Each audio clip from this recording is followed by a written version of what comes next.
karbon dioksida kepada oksigen. Tuan-tuan, secara tidak langsung hidupan baik manusia dan juga haiwan memerlukan kepada tumbuhan hijau untuk kelangsungan kehidupan. Bila kita lihat daun tadi dan kita berfikir, semestinya natijah daripada apa yang kita fikirkan itu merujuk kepada sifat Allah.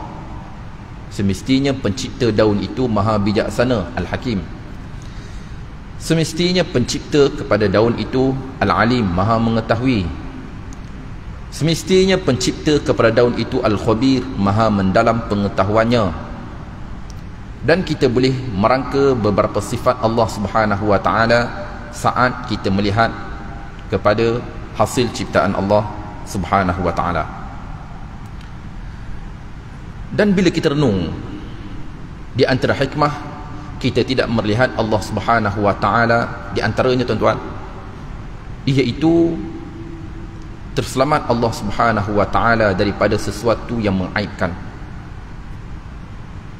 Bahkan sesuatu yang dilihat, tuan-tuan, ianya tidak terlepas daripada keaiban. Manakala melihat Allah Subhanahu wa taala pada hari akhirat adalah sesuatu yang pasti, ini melihat kepada hari akhirat. Manakala penglihatan dunia, sesuatu yang dilihat pasti akan ada kekurangan. Sesuatu yang dilihat semestinya ianya terdapat kekurangan di dunia, tuan-tuan. Melainkan Allah Subhanahu wa taala yang tidak dilihat, sebaliknya penglihatan itu sabit bagi orang beriman kelak pada hari akhirat. Jadi tuan-tuan, ibu-ibu yang dimuliakan, kita teruskan bicara kita malam ini merujuk kepada satu perkara yang cukup berbahaya. Kata pengarang, kita tinggalkan pada bab yang menjadi bicara kita, manakala saya ingin menyentuh satu bab yang dikemukakan oleh pengarang hafizahullah ta'ala juga di dalam petikan daripada Kitabul Iman, dengan bicara pengarang jahalatun khatirah, kejahilan yang cukup berbahaya. Tuan-tuan, kejahilan yang cukup berbahaya, apa tu? Bahaya sangat ke? Ya, cukup berbahaya. Jadi apa maksud daripada pengarang merujuk kepada kejahilan yang cukup berbahaya? Muslimuna walakin jahalah, orang Islam dan tetapi mereka itu jahil. Bicara pengarang ini bukan ditujukan kepada mana-mana pihak, sebaliknya sebagai panduan kepada kita bersama. Apa yang cuba ingin diketengahkan oleh pengarang kepada kita? Seterusnya bicara pengarang, laqad ammal jahlu bidinillahi kathiran min biladil muslimin hatta wujida al-muslimu alladhi yashhadu an la ilaha illallah wa anna muhammadar rasulullah wa yuqimu as-salata wa yu'ti az-zakata wa yasumu ramadana wa yahujju al-baita wa yu'minu bi kulli ma fil qur'ani yuhibbu rasulullah sallallahu alaihi wa alihi wa sallam wa yusaddiquhu ويصدقه ويغار على الإسلام ومع ذلك تراه يأتي أعمالا ويقول أقوالا ويعتقد بمعتقدات توقعه في الكفر أو الشرك أو النفاق وهو لا يعلم حقيقتها بل ربما ظن أن ما هو عليه من شرك وكفر ونفاق هو الصواب الذي يرضي الله فهو مسلم يغار على دينه ولكن واقع في الكفر أو الشرك أو النفاق بجهله الذي يعرضه لعذاب النار. Artinya, maka sesungguhnya kejahilan telah merebak di dalam kebanyakan negara-negara umat Islam tentang agama Allah. Okey. Sehingga didapati seorang Muslim yang menyaksikan sesungguhnya tiada Tuhan melainkan Allah dan sesungguhnya Muhammad itu utusan Allah. Dia mengucap, orang Islam dia mengucap dua kalimah syahadah, dan dia mendirikan solat, dan dia mengeluarkan zakat, dan dia berpuasa di bulan Ramadan, dan dia menunaikan haji di Baitullahil Haram, dan dia beriman dengan setiap apa yang terkandung di dalam Al-Quran. Dia juga mencintai Rasulullah sallallahu alaihi wasallam dan membenarkannya, dan dia juga adalah seorang yang amat patuh tentang agama Islam. Dan berserta dengan demikian itu, kamu melihatnya ia melakukan perbuatan-perbuatan dan mengungkapkan ungkapan-ungkapan dan berpegang dengan pegangan-pegangan yang membuatkan ia terjerumus di dalam kancah kekufuran ataupun kesyirikan ataupun kemunafikan, dan dia tidak mengetahui hakikatnya. Dia tak tahu hakikat perbuatannya itu. Bahkan ia menyangka sesungguhnya apa yang ia lakukan, sama ada syirik ataupun kufur, ianya adalah suatu perkara yang betul, Allah redha mengenainya. Maka dia adalah seorang Islam yang melakukan amalan konsisten di dalam agamanya, dan tetapi ia terjebak di dalam kancah kekufuran ataupun kesyirikan dengan sebab kejahilannya yang membuatkan ia berhadapan dengan azab neraka Allah. Okey. Bicara pengarang terhenti di situ pada mukaddimahnya, iaitu dengan bicara pengarang kita faham. Pengarang kata kejahilan di dalam agama Islam ini telah merebak di dalam kebanyakan negara-negara umat Islam. Orang Islam yang mengucap dua kalimah syahadah, dia solat, dia zakat, dia puasa, dia haji, dia sayang Rasulullah, dia membenarkan baginda alaihi salatu wassalam. Cuma tuan-tuan, dia melakukan perbuatan-perbuatan, dia mengungkapkan ungkapan-ungkapan, dia berpegang dengan pegangan-pegangan yang membuatkan ia terjebak, terjerumus di dalam kancah kesyirikan ataupun kekufuran, dan dia tidak mengetahui hakikat itu. Apa tu? Maksudnya tuan-tuan, dia melakukan syirik, dia melakukan sesuatu perkara yang membuatkan imannya rosak. Dia tak tahu hakikat perbuatan itu. Tuan-tuan, dia orang Islam, bahkan dia menyangka itu semua betul, Allah redha mengenainya. Masalah, dia buat satu perkara sedangkan perkara itu syirik. Bahkan dia menyangka Allah redha, dia sangka itu betul. Bahkan dikaitkan tentang kejahilannya, ialah dengan sebab kejahilannya dia tidak mampu mengetahui hakikat perbuatannya. Kejap, kami nak tanya, ada contoh ke tak? Apa yang cuba ingin digarap oleh pengarang? Okey, tuan-tuan, kita lihat. Dahulu orang kita, apabila dia memperolehi seorang anak bayi, apa dia akan buat? Dia akan mengikat benang hitam di pinggang dan juga pergelangan tangan. Pinggang, pergelangan tangan, iaitu kepercayaan pada saat itu, zaman itu, ketika itu. Dengan ikatan benang hitam tersebut, ianya mampu mengawal si anak tadi dan menjauhkannya daripada sesuatu yang tidak diingini. Demam kuning, kebun perut, sakit. Jadi sebab itulah diikat benang hitam di pinggang dan juga pergelangan tangan. Okey, soalan saya kepada tuan-tuan, ibu-ibu, dengan ikatan tersebut yang diikat pada pinggang dan juga pergelangan tangan, dan kepercayaan merujuk kepada ikatan tersebut, soalannya, adakah ianya perbuatan syirik? Syirik ke tak tuan-tuan? Syirik ke tak? Sebelum itu tuan-tuan, ibu-ibu sempat ke tak zaman itu dapat anak ikat benang hitam di pinggang dan juga pergelangan tangan? Sempat ke tak tuan-tuan? Sempat ke tak? Saya sempat. Saya sempat tuan-tuan, saya yakin tuan-tuan pun sempat, ibu-ibu pun sempat. Jadi itulah kepercayaan masyarakat zaman itu. Maksudnya nenek moyang kita dulu bila mereka buat, mereka tak tahu hakikat perbuatan tersebut, bahkan mereka menyangka itu betul, Allah redha dengan perbuatan mereka betul.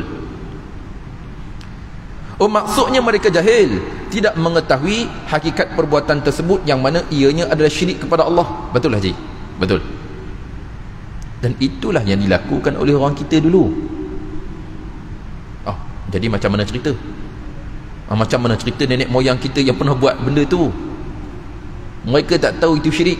sekarang ni bila kita berfikir, kita merenung dengan penambahan ilmu, dengan dunia terbuka, kita dapat melihat ianya adalah satu kesyirikan kepada Allah Subhanahu wa taala melalui kepercayaan yang mana benang hitam itu dapat memberi manfaat dan juga mudarat.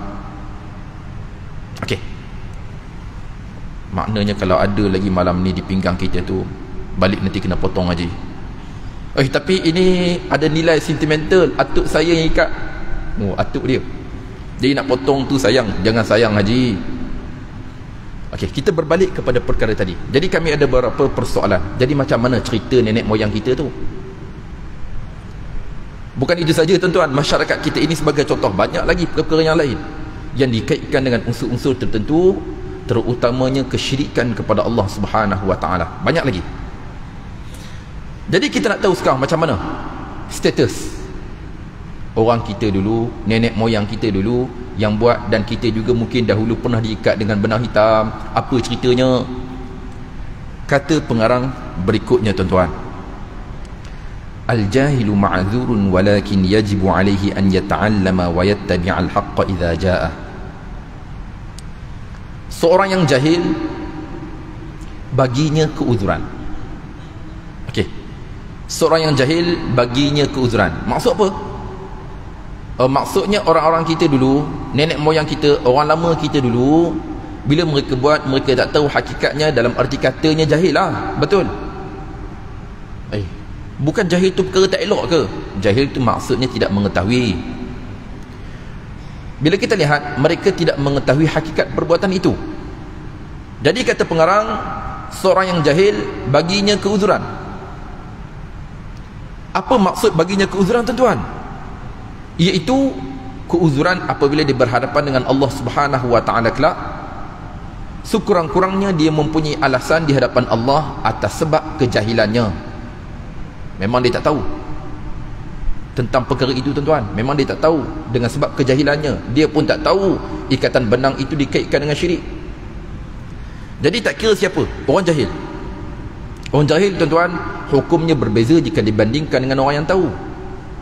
Jadi baginya keuzuran kelak di hadapan Allah Subhanahu wa taala, dia mempunyai alasan di hadapan Allah dengan sebab kejahilannya, dan tetapi kewajipan ke atasnya untuk mempelajari.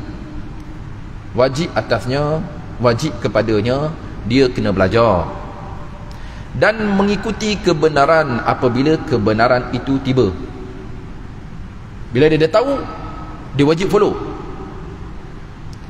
Sekarang dia telah mengetahui, kewajipan kepadanya untuk mengikuti kebenaran itu. Okey, kita tertarik dengan bicara pengarang ni tuan-tuan. Jadi sekarang pengarang nak kata orang lama kita dulu, maknanya bagi mereka satu keuzuran lah dengan sebab kejahilan mereka. Macam tu ke? Betul. Itulah hukumnya. Mereka tak tahu dengan apa yang mereka lakukan dahulu, dan tetapi kewajipan ke atasnya mengikuti kebenaran apabila kebenaran itu tiba. Okey, kita teruskan berikutnya. Kejap. Kenapa lah? Sebab haji. Bila kita tanya, kenapa buat begini? Oh, ini sebagai satu ikhtiar. Orang kita dulu tak kata syirik. Contoh, barang hilang. Mana dulu dia pergi? Tok Bomoh ke polis? Tok Bomoh dulu. Jadi bila kita tanya, kenapa? Ini adalah satu ikhtiar. Mereka tak kata syirik. Maksudnya masyarakat kita pada zaman itu, mereka memahami perbuatan itu bukan syirik, sebaliknya ianya adalah satu bentuk ikhtiar. Jumpa bomoh sama je macam jumpa polis. Jadi jumpalah bomoh. Maksudnya dengan laras bahasa pada zaman itu menunjukkan bahawasanya perbuatan mereka tidak mengetahui hakikat tersebut. Betul. Bagi mereka itu adalah ikhtiar. Okey, contoh yang lain. Orang kita dulu, dia ada istilah. Bila kita pergi jumpa bomoh barang hilang, dia ada istilahnya, pergi nengok. Pergi nengok tuan-tuan. Barang hilang apa semua ni, nak macam mana, tak apalah, kita pergi nengok. Jumpalah bomoh, pergi tengok barang hilang tu. Salah ke? Ianya adalah satu perbuatan yang salah. Bahkan baginda alaihi salatu wasallam mengancam keras golongan yang berjumpa, mengunjungi pawang bomoh, iaitu mereka yang mendatangi kuhan, tidak diterima solatnya 40 malam.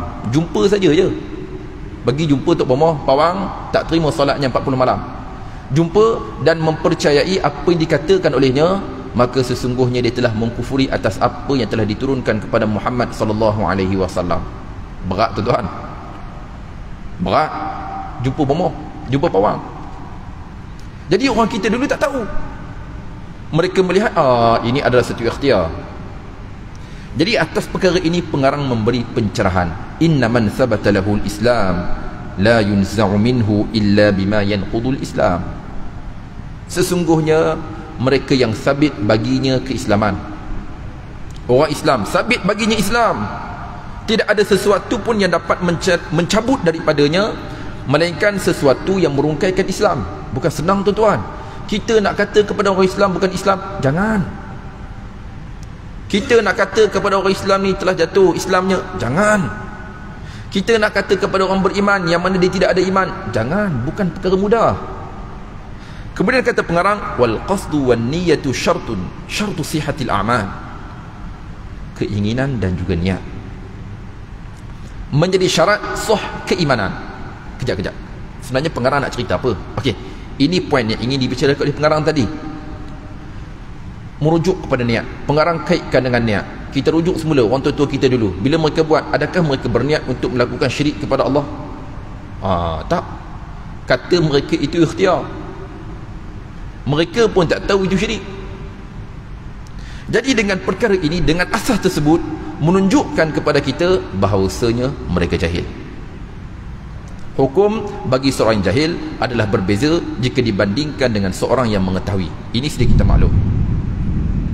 Tuan-tuan, saya ada satu cerita. Tuan-tuan, ibu-ibu, saya pernah kongsi ke tak cerita tentang batang mancis? Pernah tak saya cerita? Saya pernah cerita kan? Ada pernah saya cerita batang mancis? Seorang kata ada. Tuan-tuan, tak ada. Tuan-tuan, ada tak saya cerita tentang batang mancis? Setahu saya pernah cerita ni dulu. Betul tak? So saya pernah cerita. Sebab ada sahabat kita kata saya pernah ada cerita lah tentang batang mancis. Tetapi 99.9% kata tak pernah lagi. Saya cerita semula lah, cerita tentang batang mancis. Okey, tuan-tuan, mungkin kita ada cerita kita. Sebab saya sempat dengan zaman tersebut, zaman mengunjungi bomoh pawang. Saya sempat dengan zaman itu, tuan-tuan. Zaman ini mungkin ada, tapi ianya semakin berkurangan jika dibandingkan pada tempoh sempat saya bertemu dengan zaman itu sekitar tahun 90-an. Okey, sebab kata belum lagi cerita tentang batang mancis, saya ulang semula cerita tentang mancis. Ada cerita tentang mancis, tuan-tuan. Masa saya belajar dulu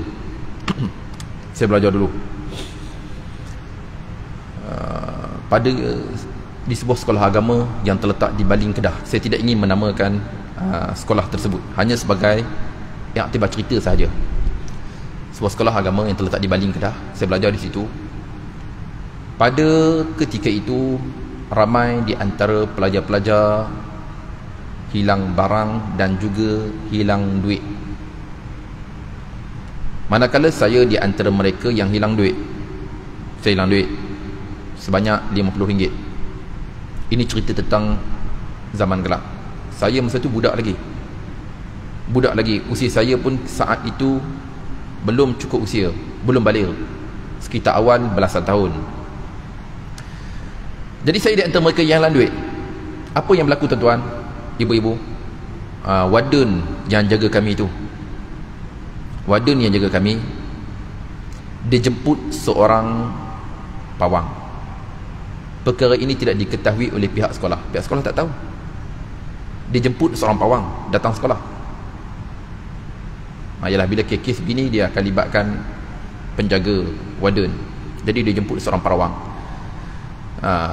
Setiap pelajar yang hilang duit dan barang dikehendaki bertemu dengan pawang itu. Ini sekolah agama ni tuan-tuan, bukan sekolah biasa, sekolah agama. Tibalah giliran saya. Upacara tersebut, ritual itu dilakukan di dalam bilik makan guru. Bilik makan guru. Saya masih ingat tempat itu. Jadi tiba giliran saya pun masuk. Ini cerita syirik tuan-tuan, cerita syirik. Kita lihat hadis yang saya kemukakan di awal tadi, bagaimana tidak diterima solatnya 40 malam. Dia percaya pula apa yang dikatakan oleh pawang tu, dia telah mengkufuri atas apa yang telah diturunkan kepada Muhammad sallallahu alaihi wasallam. Cerita ini saya kisahkan ketika usia kanak-kanak dulu. Jadi itu tak apalah. Bila saya masuk, bilik itu dipenuhi dengan asap tebal. Bukan pupuk asap. Yang pawang tadi duduk di bawah, di hadapannya terdapat dulang, di kirinya terdapat karung warna hijau, dan di kanannya terdapat 2 batang mancis. Ini cerita 2 batang mancis tu. Ini cerita 2 batang mancis. Okey. Saya harap cerita ni tak viral lah tuan-tuan. Saya harap cerita ni tak viral. Cerita 2 batang mancis. Itu tak apalah. Jadi dia baca.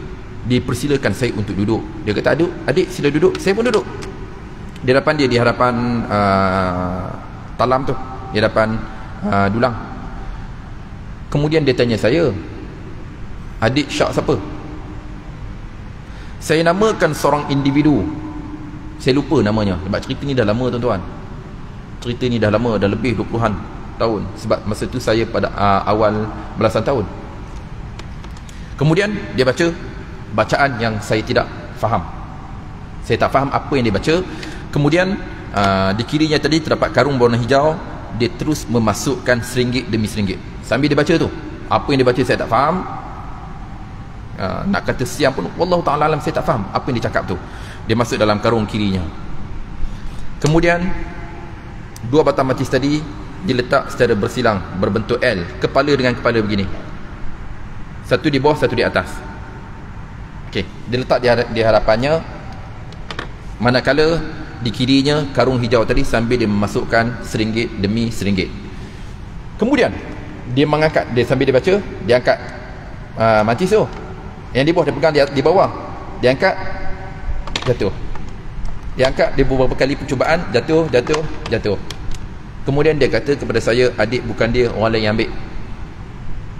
Orang lain ambil. Kemudian saya namakan individu yang kedua. Ini pun saya dah lupa. Saya pun dah lupa siapa yang saya menamakan tu. Kawan-kawan juga. Dia lakukan seperti mana ritual yang pertama tadi. Dia letak, kemudian beberapa kali percubaan tidak berjaya, dan dia berkata kepada saya, adik bukan dia, orang lain ambil. Orang lain ambil. Kemudian kali ketiga dia tanya saya sekali lagi. Dia kata, adik syak siapa lagi? Ini saya ingat sampai sekarang. Sahabat saya, orang Bukit Mentajam. Orang BM, orang Bukit Mentajam Penang. Saya namakan dia. Tak tahu nama siapa, saya nak bubuh, saya bubuh nama dia. Tok rumah tu tanya, saya bubuh nama dia. Jadi tok rumah tu baca apa semua macam tadi juga. Mancis tadi yang bersilang berbentuk L, satu di bawah, satu di atas, kepala dengan kepala. Dia angkat tuan-tuan, melekat macam ni lah. Sebab ini memang magnet. Ini ada di sini tuan-tuan, bukan saya bawa nak realkan cerita, tak. Memang ada di sini. Lekat kepala dengan kepala begini. Kemudian sambil dia baca, sambil dia masukkan duit dalam karung hijau tadi. Apa dia baca saya tak faham. Kemudian dia berdialog dalam bahasa Melayu dengan seorang individu yang bukan berada di hadapan kami. Tak ada pun orang tu. Apa dia kata? Dia kata, betul ke budak tu ambil? Betul ke budak tu ambil? Sambil ini bergoyang. Semakin kuat tuan-tuan. Bergoyang. Sebab saya tak nak tengok benda pelik di depan mata saya. Boleh saya katakan perkara ini berlaku sekitar seminit lebih ataupun kurang daripada seminit. Mancis dekat dengan mancis begini, kepala dengan kepala, sambil bergoyang. Kemudian dia kata, betul ke budak tu ambil? Betul ke budak tu ambil? Betul ke budak tu ambil? Akhirnya mancis tadi pun jatuh. Dia kata kepada saya, adik betul kawan adik tu ambil. Okey, cerita ini adalah cerita syirik. Cerita ini adalah tahyul, khurafat, semua dia. Mungkin kita pernah terjebak dahulu, kita tak tahu hukumnya. Sebab orang kita dulu, orang kampung sebut ikhtiar, orang kampung sebut nengok. Yang pergi imam, bila imam pergi, makmum takkan tak pergi tuan-tuan. Jadi makmum pergi sekali, oh imam pergi, tak ada masalah, maknanya bolehlah kita pergi tengok, ikhtiar, bukan kita buat apa. Padahal ia syirik. Jadi sekarang bila kita lihat, oh astagfirullahalazim, baru tahu rupa-rupanya syirik ke benda biasa je. Ianya bukan perkara biasa, bahkan ancaman keras daripada Rasulullah SAW. Sekarang pengarang mengaitkan yang mana saat mungkin kita pernah terjebak, ataupun orang kita dulu, orang lama kita pernah terjebak, hati mereka tenang, mereka tak nampak itu syirik, mereka kata itu ikhtiar, mereka kata itu nengok, tak ada kaitan pun dengan syirik bagi mereka. Dengan sebab kejahilan, tuan-tuan, mereka tidak mengetahui hakikat perbuatan itu. Lalu sekarang kita faham, oh maksudnya sekurang-kurangnya kelak ada hujahan, ada alasan di hadapan Allah Subhanahu Wa Taala dengan sebab kejahilan. Betul. Ini bersesuaian dengan hadis yang diriwayatkan dari baginda Ali sallallahu alaihi wasallam. Kita akan tersentuh tentang hadis tersebut. Kemudian, tuan-tuan, melihat hadis yang diriwayatkan oleh Imam At-Tirmidzi rahimahullahu taala, terus saya terjemahkan hadis itu melihat masa yang semakin mencemburui kita. Ceritanya, tuan-tuan, saat Rasulullah dan juga para sahabatnya keluar menuju ke Medan Khaybar. Khaybar adalah nama tempat. Khaybar menjadi tempat berkumpulnya Yahudi yang diusir daripada kota Madinah. Mereka diusir daripada kota Madinah, tuan-tuan, dengan sebab mereka mencabuli perjanjian setia mereka kepada kerajaan Rasulullah. Akhirnya mereka diusir. Kita lihat tindakan keras daripada baginda Ali sallallahu alaihi wasallam.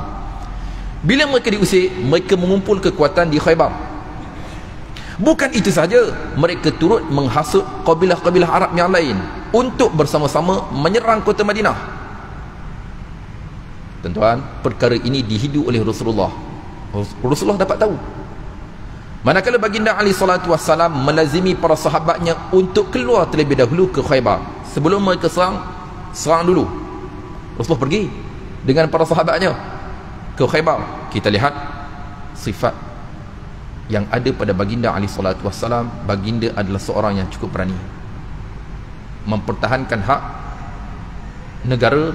Terlebih dahulu baginda Ali sallallahu alaihi wasallam mengambil tindakan yang cukup tegas. Okey, on the way perjalanan ke Khaybar, maka mereka melalui sebatang pohon, pokok besar. Pada pokok itu terdapat sesuatu yang digantung. Dalam hadis tersebut menyebut zat ta'aliq, zat anwat, pokok yang penuh dengan pergantungan, segala-gala benda digantung di situ. Manakala musyrikin, mereka berpegang sekiranya pedang digantung pada pohon itu pasti akan diberikan kemenangan di dalam peperangan. Maknanya sebelum perang pergi gantung pedang dulu di situ, masuk perang nanti confirm menang dengan pedang yang digantung pada pohon itu. Kepercayaan pohon itu mampu untuk memberi manfaat dan memberi kemenangan sekiranya pedang yang digantung pada pohon itu syiriklah. Okey, bila para sahabat tengok pokok itu, tuan-tuan perempuan, apa mereka kata? Ij'al lana zat anwatin kama lahum zat anwat. Rasulullah, buatlah bagi kami, jadikan bagi kami tempat untuk bergantung harap seperti mana mereka ada tempat untuk menggantung harap. Kami pun nak juga.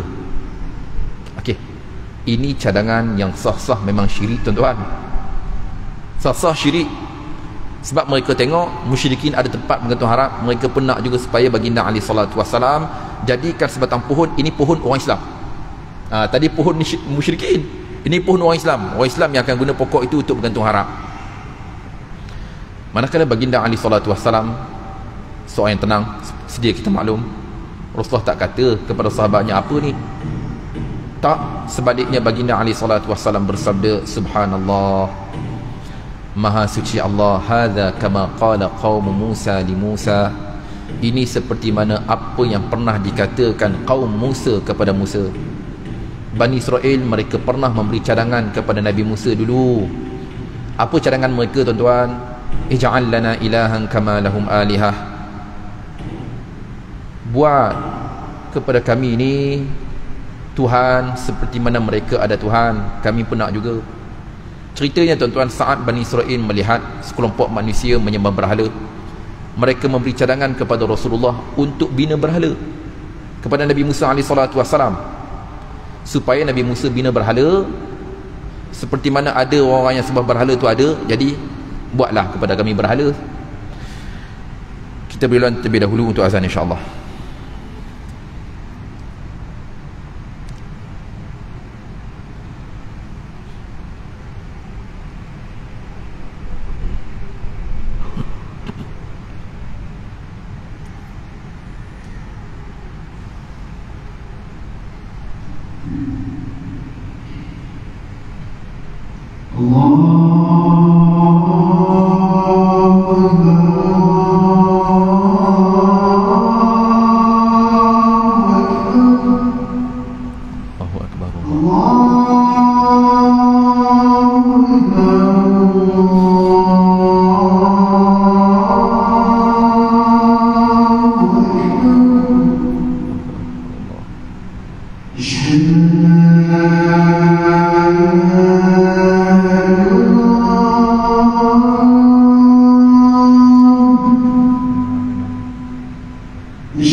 Jadi selepas Bani Israel memberi cadangan kepada Nabi Musa untuk mencipta berhala, cipta Tuhan bagi mereka, manakala Nabi Musa AS hanya berkata kepada mereka, innakum qaumun tajhalun, sesungguhnya kalian adalah kaum yang jahil.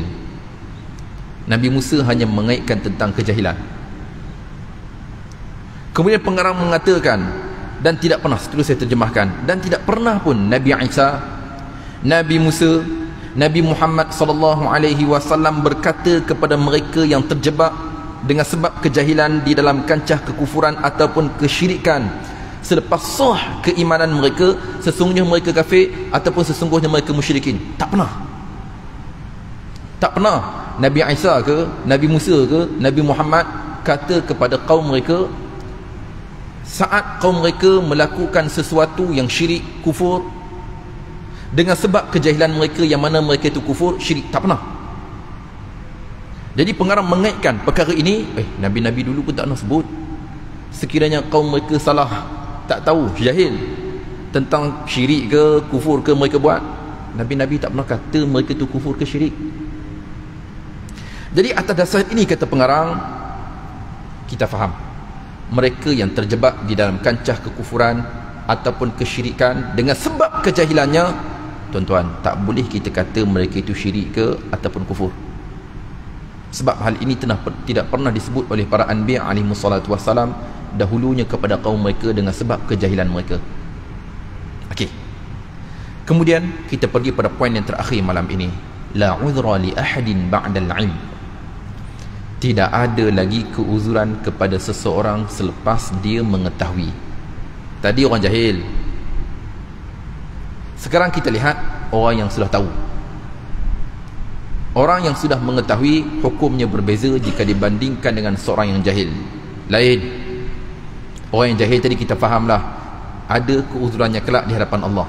Manakala orang yang sudah mengetahui, dia buat juga, maaf, tidak ada keuzuran buatnya di hadapan Allah Subhanahu wa ta'ala dengan sebab dia mengetahui.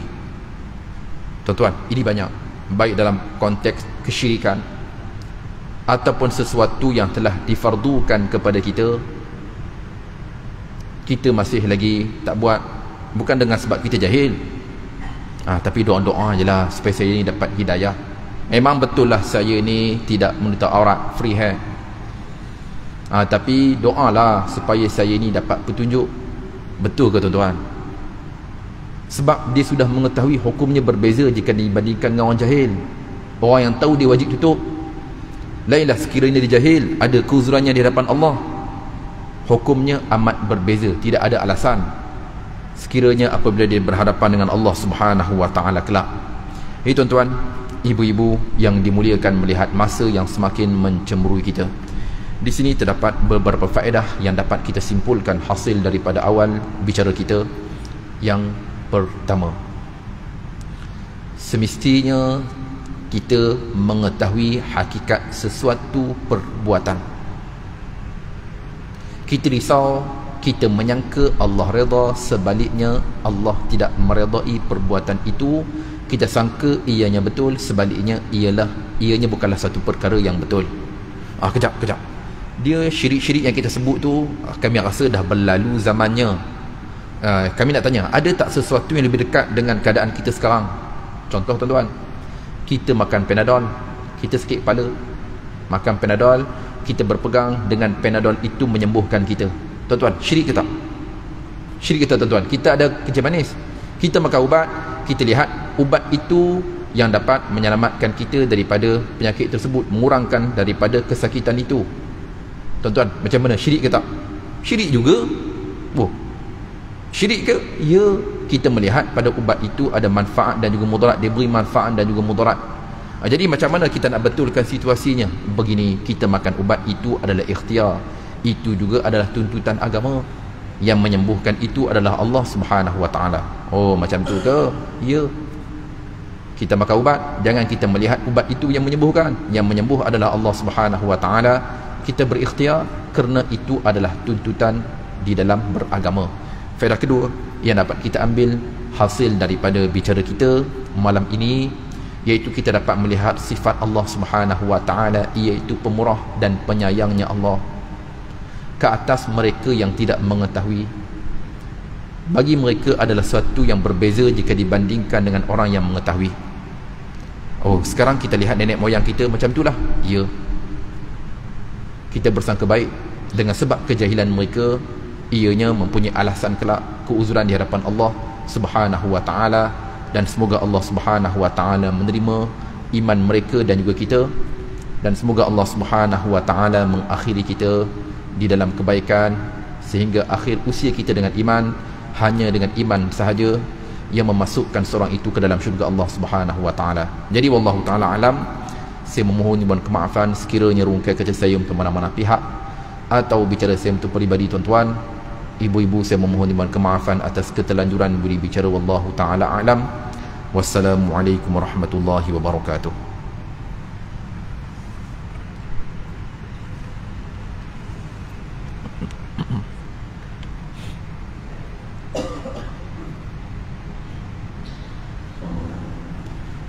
Allahu Akbar.